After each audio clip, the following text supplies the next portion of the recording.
Doctor खेरा के अनुसार G20 का आगामी एक वर्ष का क्या है उद्देश्य? किन लक्ष्यों को पूरा करेगा भारत? G20 एक ऐसा ग्रुप है लगभग 20 देशों का, जिसकी हमको 18वीं प्रेसिडेंटशिप मिली है। 18वां समिट है ये। अब सबसे बड़ी बात तो आप पहले ये देखिएगा कि हमारे लिए इसलिए सबसे ज़्यादा सम्मानजनक है ये कि हमें उस दौर में ये अध्यक्षता मिली है जब पूरा का पूरा विश्व बड़ी भारी समस्याओं से जूझ रहा है। अभी हाल एंडेमिक अभी तक ख़त्म नहीं हुआ है, कोविड का। क्लाइमेट, ग्लोबल वार्मिंग चल रही है और सब जगह इकोनॉमी डाउन चल रही है। अर्थव्यवस्था सब जगह करीब हर देश में ही इस समय निचले स्तर पर जा रही है। इन हालातों में भारत विश्व की 5वीं अर्थव्यवस्था बन गया है और चौथी बनने के लिए अग्रसर है। क्लाइमेट में भारत का विश्व में सुधार के लिए काफ़ी योगदान है। काफ़ी अच्छे सुझाव दिए हैं हिंदुस्तान के प्रधानमंत्री श्री नरेंद्र मोदी जी ने।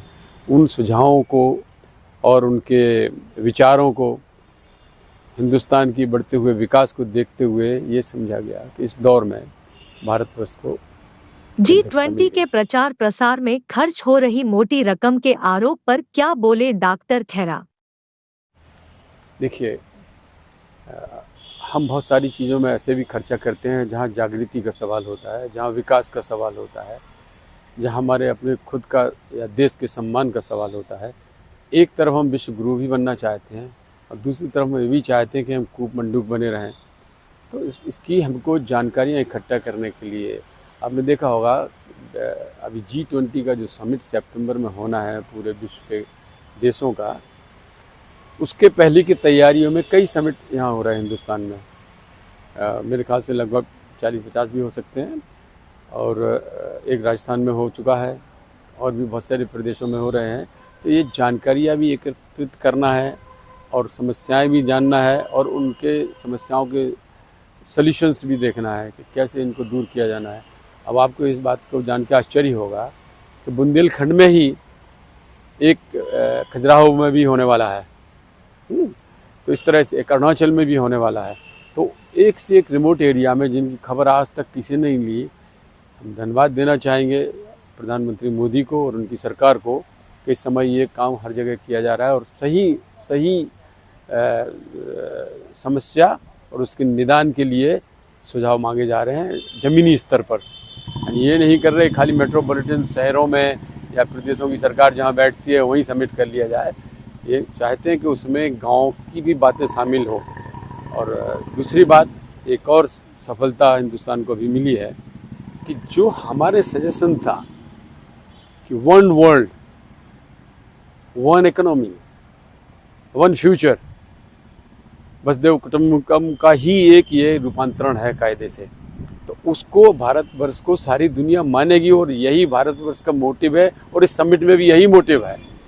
तो जो जी समिट के उद्देश्य हैं trade, health and climate, basically 3 हैं कि कैसे देश पूरे विश्व में व्यापारिक तरीके एक हों और एक दूसरे उसमें सम्मिलित हों और सहयोग हो, और कैसे स्वास्थ्य के मामले में हम सब इकट्ठे होकर कोई भी बीमारियां उसका सामना कर सकें। क्योंकि अब बीमारियां एक देश एक प्रदेश की नहीं रह गई हैं। बीमारियां जब भी आती हैं, एपिडेमिक आते हैं अब, तो पूरा विश्व के कई देश उसमें एकदम से इफेक्टिव होते हैं, उन पर प्रभाव पड़ता है उसका, इसलिए उसकी भी ज़रूरत है। और क्लाइमेट भी एक देश में नहीं हो सकता है। अब ग्लोबल वार्मिंग होगी या क्लाइमेटिक चेंजेस होंगे तो ये सब पूरे विश्व को इफ़ेक्ट करते हैं। इसलिए ये देखो कितनी बड़ी बात जो हमारे शास्त्रों में, हमारी संस्कृति में, हमारे स्वभाव में भरी पड़ी हुई है वसुधैव कुटुंबकम की, आज वही सामने आ गई है। जो हमने सैकड़ों हज़ारों साल पहले जिसकी कल्पना की थी, आज पूरा विश्व इसीलिए मान रहा है भारतवर्ष को।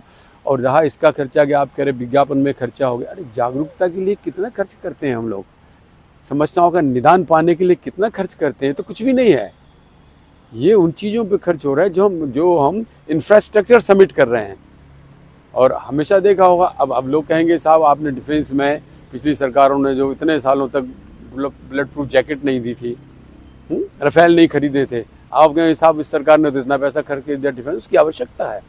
तो हमें इसकी आवश्यकता है, हमें पूरी तैयारी के साथ उसमें जाना चाहिए।